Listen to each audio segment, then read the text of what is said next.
Hello, my name is David Galvis. I'm from Universidad de La Sabana at Colombia, and I'm going to explain you my Altair submission for the month of August. Okay, so now I'm going to explain my optimization. It is about a robotic arm that it's like 30 centimeters long, as we can see here with our measuring tool. It's something like that. And what we are going to optimize is the middle arm that we can see here chosen as our design space. And what is cool about the Inspire is that we can simulate the motion of our piece. We can put here the motors as we can see them here, and we put them as joints between the pieces.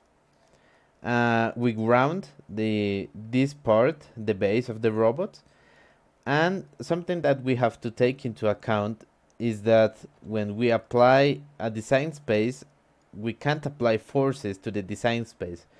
So we make this a group of rigids, this middle arm and these pieces over here, so that the simulation can go well. What is cool about this is that we can put forces on our model. This is a 10 newtons force that is around 1 kilogram of weight. So it is as if the gripper was grabbing something. We can also set our motor specifications over here, which is a velocity, this type of input, but we can also use displacement or torque, the direction of the motor, the time that it is going to work, and we can see the movement of our robot right here. It is an arbitrary movement that I chose, but we can simulate any path that we want if we put the motors on their direction and everything. So we can simulate robots over here. Now we are going to with optimization.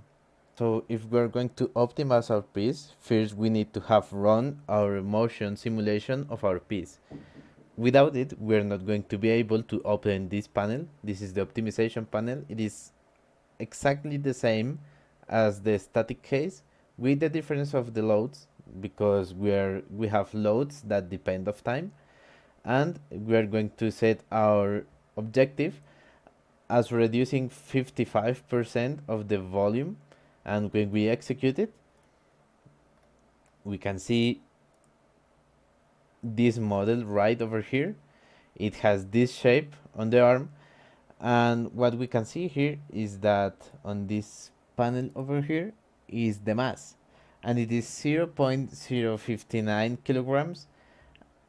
And when we had it, the original piece, it is 0.139 kilograms. So it optimized around 57% of the mass, which is really great. And it really helps if, for example, we're going to print an arm like this. It is going to reduce printing time, and we're going to reduce the material that we're going to use to print.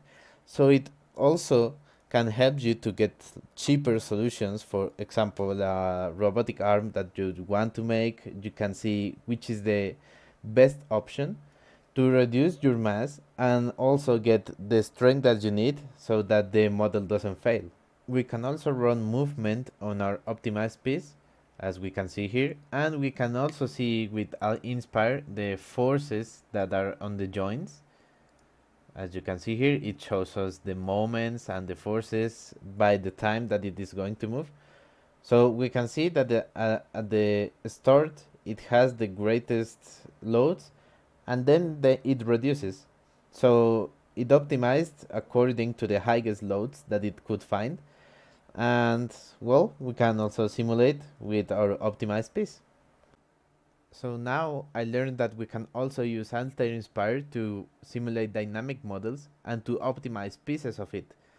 We can do it, and Altair Inspire doesn't have only static models.